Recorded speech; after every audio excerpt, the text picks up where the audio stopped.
বন্যায় আরসিসি সেতুর অ্যাপ্রোচ ধসে যোগাযোগ বিচ্ছিন্ন। এখনও সরেজমিনে যায়নি সংশ্লিষ্ট বিভাগের কেউ। ক্ষুব্ধ যুব ছাত্র পরিষদ সহ স্থানীয় জনতা। হাইলাকান্দি জেলার বোয়ালিপাড় নিতাইনগর ভায়া মোহনপুর পূর্ত সড়কে বিষ্ণুগড় এলাকার বোয়ালিখালের ওপর থাকা আরসিসি সেতুর অ্যাপ্রোচ ভয়াবহ বন্যায় ধসে পড়েছে। ফলে নিতাইনগর বিষ্ণুগড় ভজনদীপুর পূর্ব সোনারপুর ওয়েস্ট মোহনপুর সহ বহু গ্রামের সঙ্গে হাইলাকান্দি শহরের যোগাযোগ সম্পূর্ণ বিচ্ছিন্ন হয়ে পড়েছে। অতিরিক্ত কয়েক কিলোমিটার ঘুরে অন্য রাস্তা দিয়ে গিয়ে শহরে যাতায়াত করছে এলাকার জনগণ। যানবাহন চলাচল সম্পূর্ণ বন্ধ। জীবনের ঝুঁকি নিয়ে পার হচ্ছেন পথচারীরা।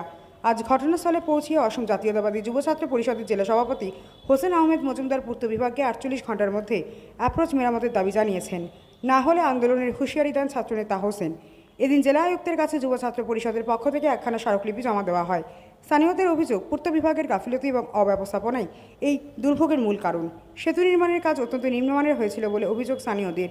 দ্রুত ব্যবস্থা না নিলে পরিস্থিতি আরও খারাপ হতে পারে বলে আশঙ্কা প্রকাশ করেছেন এলাকাবাসী। তাছাড়া উক্ত সড়কের বিভিন্ন অংশে বন্যার জলে ক্ষয়ক্ষতি হয়েছে। দ্রুত সংস্কারের দাবি জানান জনগণ। এদিন স্থানীয়দের পক্ষে উপস্থিত হয়ে শীঘ্রই এই সেতুর অ্যাপ্রোচ নির্মাণের জন্য পূর্ত বিভাগের হস্তক্ষেপ কামনা করেন পঞ্চায়েত সদস্য ইকবাল হোসেন লস্কর, রিয়াজ উদ্দিন লস্কর, যুব ছাত্র পরিষদের পক্ষ থেকে জাকির হোসেন বড়ভূইয়া, আব্দুল হান্নান লস্কর, সালমান আহমেদ বড়ভূইয়া, নাসির উদ্দিন লস্কর সহ অন্যান্যরা।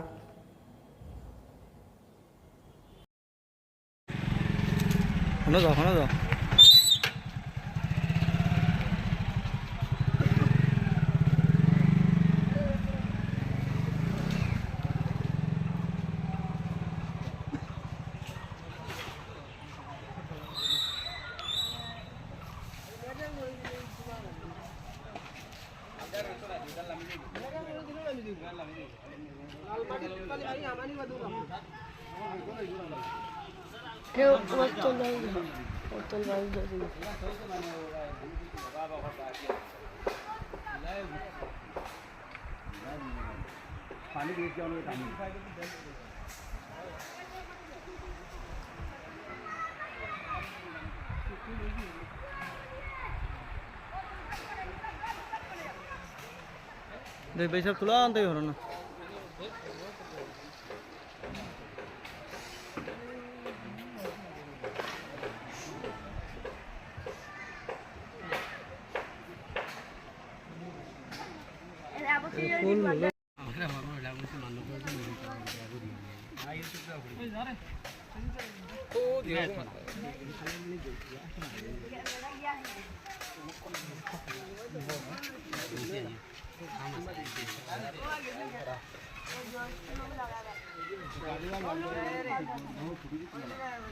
গাড়িওয়ালা খাম হয়েছে না, খাম হইলে কি খালি